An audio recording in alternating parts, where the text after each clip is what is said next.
भोर भई भज प्रभु नाम होगा तेरा कल्याण। भज रे भज रे। आइए सुनते हैं तेनालीराम की कहानी ढोल की पोल। एक बार राजा कृष्णदेव राय से उनके राजपुरोहित ने कहा, महाराज, हमें अपनी प्रजा के साथ सीधे जुड़ना चाहिए। पुरोहित की बात सुनकर सभी दरबारी चौंक उठे, फिर असमंजस से उनकी ओर देखने लगे कि आखिर पुरोहित जी कहना क्या चाहते हैं। आप कहना क्या चाहते हैं पुरोहित जी? महाराज ने कहा, अपनी बात स्पष्ट करें। तब पुरोहित जी ने अपनी बात को स्पष्ट करते हुए कहा, दरबार में जो चर्चा होती है उस चर्चा की प्रमुख प्रमुख बातें प्रत्येक सप्ताह प्रजा के सामने रखी जाए, ताकि प्रजा भी उन बातों को जाने और चाहे तो अपने सुझाव भी दे। ये सुनकर मुख्यमंत्री और सेनापति आपस में खुसुर पुसुर करने लगे। चंद पलों में उन्होंने न जाने क्या खिचड़ी पकाई कि महाराज से मुखातिब होकर मुख्यमंत्री बोले, पुरोहित जी का सुझाव तो वास्तव में ही बहुत उत्तम है। इससे हमारे और प्रजा के बीच की दूरी कम होगी और विश्वास बढ़ेगा। मेरे ख्याल से ये काम तेनालीराम जैसे कुशाग्र बुद्धि व्यक्ति काफी सूझबूझ से कर सकते हैं। हमारी भांति उन पर भी कुछ अधिक जिम्मेदारी भी नहीं है। ठीक है। राजा ने मंत्री की बात मान ली और ये कार्य तेनालीराम को सौंप दिया।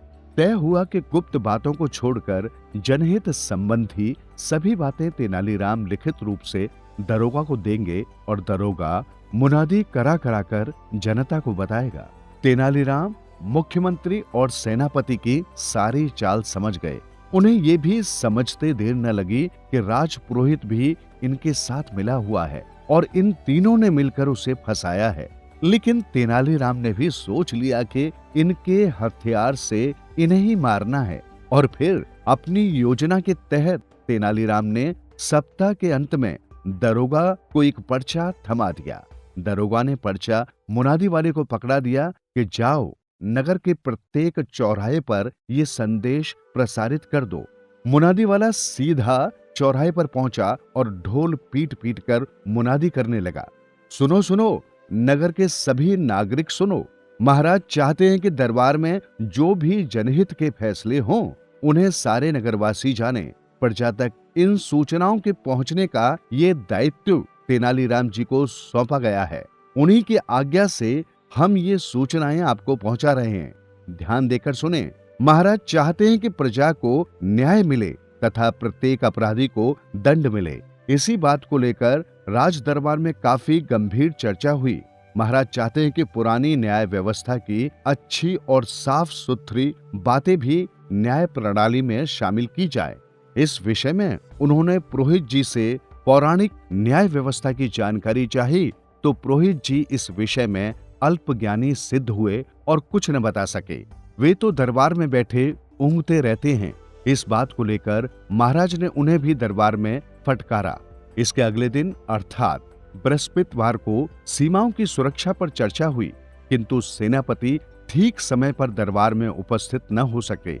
ऐसे लेट लतीफ सेनापति को महाराज ने बुरी तरह लताड़ा। अगली सभा सोमवार को होगी। फिर उसने जोर से ढोल बजाया और अगले चौराहे की ओर बढ़ गया। प्रजा राजपुरोहित के अल्प ज्ञान की छीछा-लेदर करने लगी। सेनापति पर कटाक्ष किए जाने लगे। फिर तो हर सप्ताह प्रजा में मुनादी द्वारा मुख्यमंत्री, मंत्रियों व सेनापति तथा पुरोहितों की भद्द पिटने लगी। तेनालीराम जानबूझकर खबरों में अपने आप को बड़ा चढ़ाकर प्रस्तुत करते।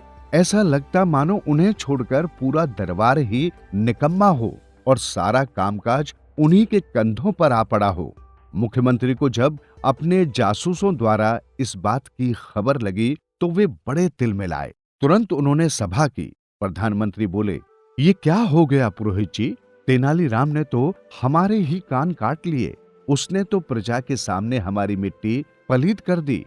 जनता समझ रही है कि हम काहिल और मूर्ख हैं और महाराज की झिड़कियां ही खाते रहते हैं तथा काम तेनालीराम की सूझबूझ से ही हो रहा है। आप ठीक कहते हैं, मगर मैं कर भी क्या सकता हूँ?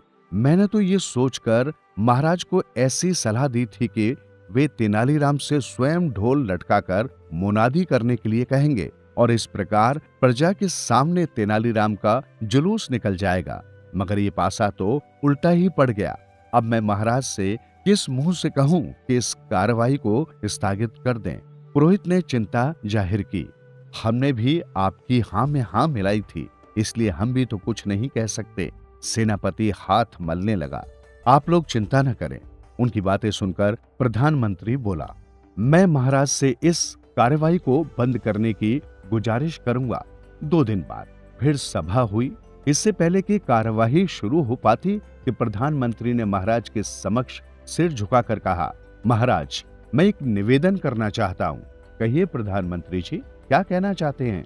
अन्नदाता, हमारा संविधान कहता है कि राजकाज की समस्त बातें गोपनीय होती हैं, अतः नीति के लिहाज से उन्हें सार्वजनिक किया जाना उचित नहीं है। वे बातें प्रजा के बीच नहीं जानी चाहिए।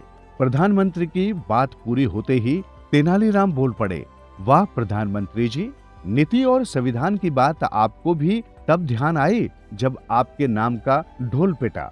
ये सुनकर महाराज सहित सभी दरबारी हंस पड़े।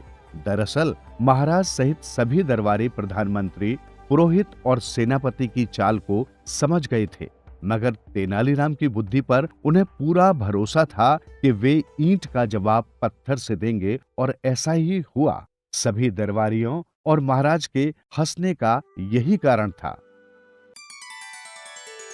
जीवन सुधरेगा, प्राणी होगा